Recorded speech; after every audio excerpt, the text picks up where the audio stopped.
대단하지 않아도 괜찮습니다. 나답게 살아가는 나와 너의 이야기 인박스 시작합니다. 안녕하세요. 아닙니다. 이야기를 시작하기 앞서 제가 뭘 먹다가 그랬는지 모르겠는데 혀를 씹었나 봐요. 자고 일어났더니 혀가 퉁퉁 부어가지고 조금 말이 어눌할 수 있는 점 미리 양해 부탁드리겠습니다. 자, 오늘은 말에 대해서 이야기를 나눠보려 해요. 여러분들은 매일매일 연락을 주고받는 친구, 사람이 있어요? 저는 어릴 때는 매일매일 연락하고 남자친구 마냥 하루를 공유하는 친구들이 있었는데 나이를 먹어가면서 점점 줄어들게 되더라고요. 그러다 보니 종종 생각날 때나 야, 뭐 하냐 하고 연락하지. 오늘 하루는 어땠는지, 이런 일이 있었고 저런 일이 있었고 잘 보냈는지 이런 안부 연락은 연인이 아닌 이상 거의 안 하는 것 같아요. 그런데 이상하게 저한테 연락할 때마다 거의 아침마다 안녕? 오늘 하루 잘 보내고 있어? 또는 오늘 하루 어땠어? 라고 물어보는 사람이 있었어요. 말하면서도 너무 느끼해. 아, 당시에는 그냥 그 사람의 스타일이겠거니, 인사말, 쿠셔너, 추임새 정도라고 생각해서 별 신경을 안 썼거든요. 진짜 내가 어땠는지 궁금한 것 같진 않고 연락을 시작하기 위한 발판의 느낌? 근데 이게 어느 순간부터 되게 벅차고 갑갑하게 느껴지더라고요. 나는 권태롭고 심심하게 보내고 있고 특별한 일이 없지만 무난하게 살아가는 중인데 오늘 하루 잘 보내고 있냐는 말이 압박처럼 느껴지면서 숨이 턱 막히더라고요. 응? 뭐지? 내가 좀 예민한가 요즘? 심리적으로 여유가 없나? 막 5만 가지 생각이 들었어요. 그 사람은 평소랑 같이 물어본 건데 제가 갑자기 그 질문에 그 말에 거부감을 가지게 된 거잖아요. 근데 그 잘 보냈어? 의? 잘이 너무너무 부담스러웠어요. 뭔 잘 보내. 그냥 보내는 거지. 그리고 하루가 매일매일 똑같을 순 없지만, 직장에서는 특히나 루틴하게 흘러가는데 뭘 잘 보냈는지 대체 왜 물어봐? 이해가 대체 잘이 뭘까? 좋게 보냈어야 했던 걸까? 잘 보냈어야 됐던 걸까? 라는 가지들이 마구마구 뻗치기 시작했어요.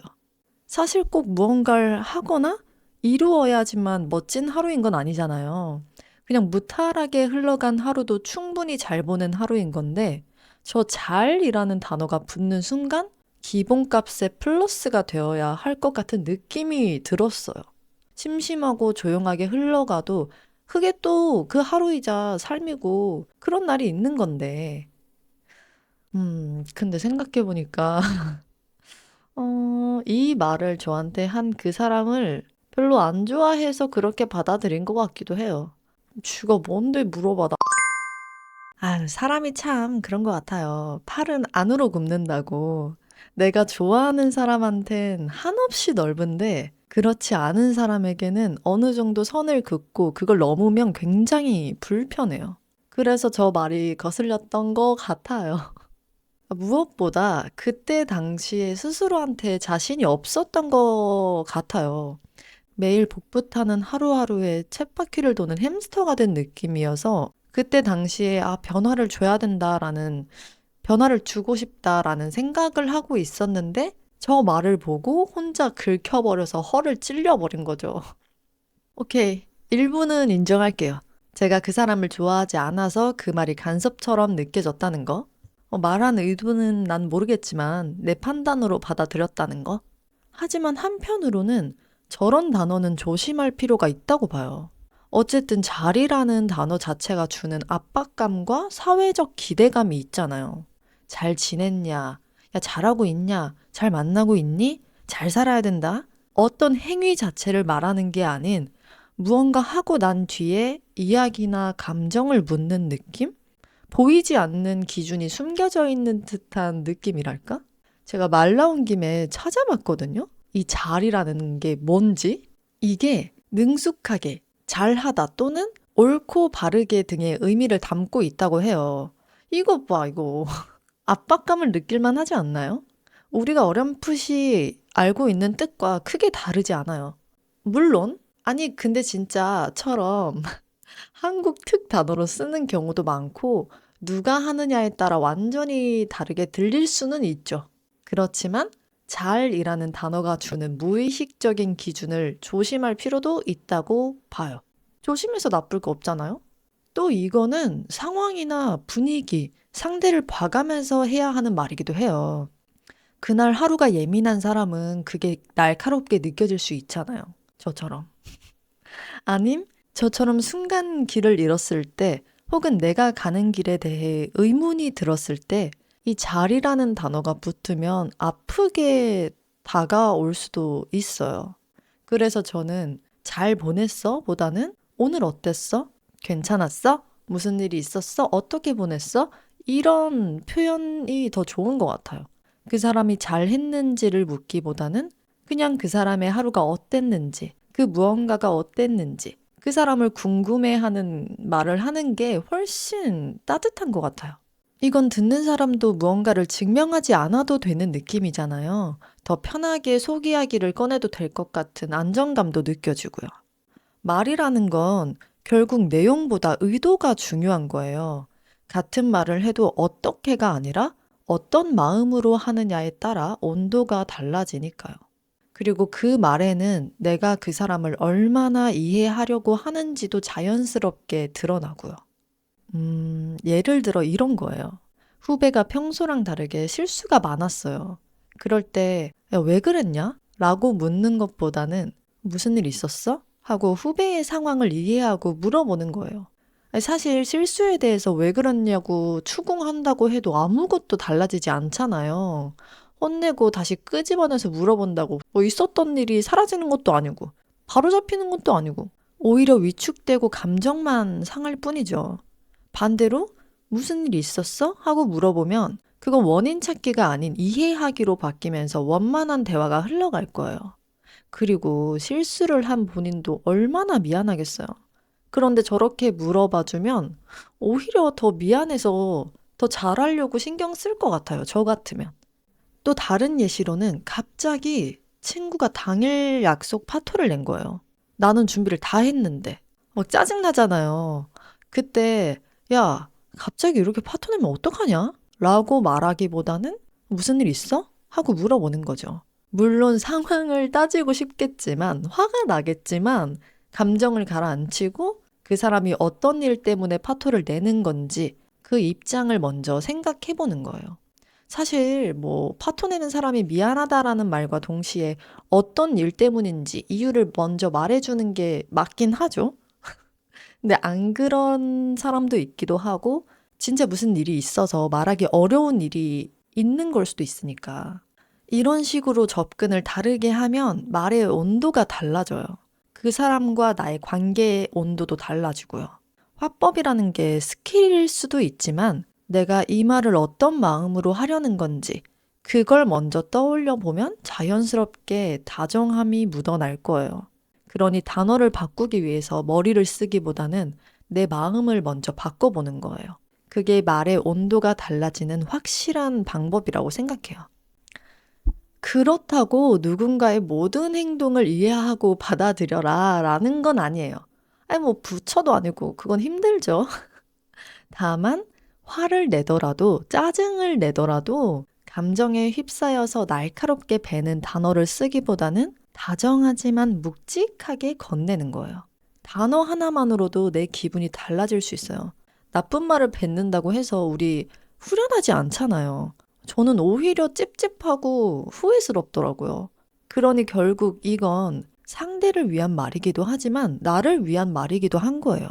그리고 이런 말들이 습관이 되고 하나둘 쌓이다 보면 상대방도 내가 건넨 그 온도를 기억하게 될 거예요. 그럼 그 온도가 나에게 다시 돌아오거나 혹은 다른 사람들에게 전해질 수도 있는 거고요. 그러다 보면 아주 살기 좋은 세상이 되지 않을까요? 말은 마음이 만든 가장 작은 행동이에요. 그런데 또 이 말이라는 게 꼭 따뜻하기만 한 건 아니거든요. 아주 똑똑한 사람들은 말을 적재적소에 기가 막히게 잘 쓰더라고요. 모질게 굴고 막 나쁜 말을 서스럼없이 뱉는 사람한테 감정적으로 화를 내고 그 사람이랑 같이 행동을 하기보다는 그 사람한테 긁히는 포인트를 딱 집어서 다정하게 툭 뱉는 거예요. 포인트는 미소를 잃지 않으면서. 그럼 상대가 기분이 묘하게 나쁘면서도 맞는 말이라 화는 못 내고 머쓱해 하더라고요.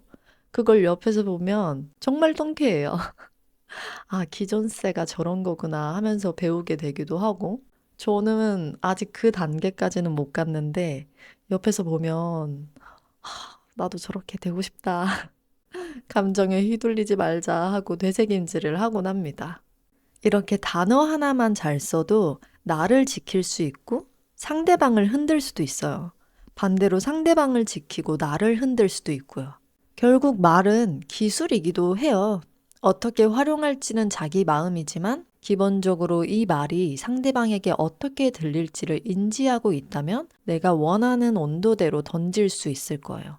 말은 내가 간직하는 게 아니라 상대방에게 건네는 거잖아요. 그리고 나에게는 마음에 남는 거고요. 그러니 다정하게 줄 건지 아프게 줄 건지 그 선택은 결국 내 몫이에요. 근데 기왕 주는 거라면 부드럽게 주는 게 나에게도 좋지 않을까요? 와, 매일 아침마다 오늘 하루 잘 보냈어? 라는 연락을 받을 때는 숨이 턱턱 막혀가지고 진짜 불편함도 쌓이고 짜증도 엄청 쌓이고 그랬는데 이제야 이 불편했던 원인도 찾고 말에 대해서 생각하게 된 것 같아요. 또 나는 그러지 않아야겠다라는 다짐도 하게 되면서 그거 하나는 고맙네요, 그 사람한테. 이 잘이라는 단어 하나로 이렇게 생각이 이어질 줄 몰랐어요. 오늘 되게 짧겠다 생각했는데 접근 하나만 바꿨을 뿐인데 의미가 완전히 달라지는 거. 너무 신기하지 않나요? 말이라는 건 알면 알수록 어렵고 조심스러운 것 같아요. 그러다 보니 더 마음을 써야 하는 일이기도 하고요. 그러니 여러분들도 누군가에게 말을 건네기 전에 그 말의 온도가 어떨지 조금만 더 생각해 보면 좋겠어요. 어떤 사람한테 줄지에 따라 온도는 달라지겠지만 내 사람들한테만큼은 조금 더 따뜻하고 부드럽게 마음에 걸리지 않게 주고 싶잖아요. 기술적으로 접근하는 것도 괜찮지만 마음으로 상대방에게 어떻게 주고 싶은지를 생각하는 게 습관화가 되셨으면 좋겠어요. 아무리 스킬이 좋아도 마음이 없으면 결국엔 티가 나더라고요. 상대방은 이상하게 조금씩은 알아채더라고요. 그러니 우리 머리로 계산하지 않아도 자연스럽게 나올 수 있도록 습관을 만들어 봤으면 좋겠습니다. 이건 저도 정말 못하는 부분이에요.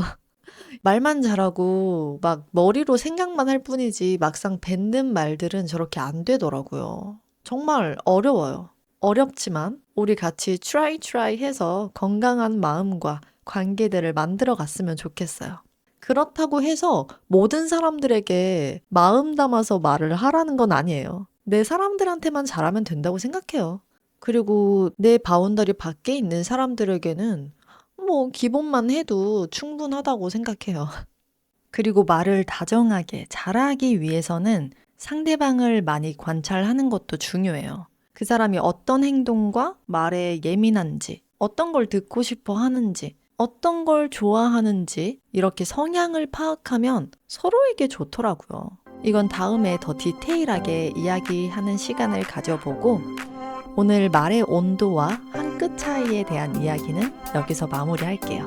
오늘 주제와 관련해서 들려주고 싶은 이야기가 있다면 댓글로 마음껏 알려주세요. 또는 누군가에게 들려주고 싶다면 마음껏 공유해 주시고요. 인박스는 팟빵, 오디오 클립, 스포티파이, 그리고 유튜브에서 언제 어디서든 함께하니 놓치지 마세요. 그럼 우리는 다음 주에 또 만나요. 안녕!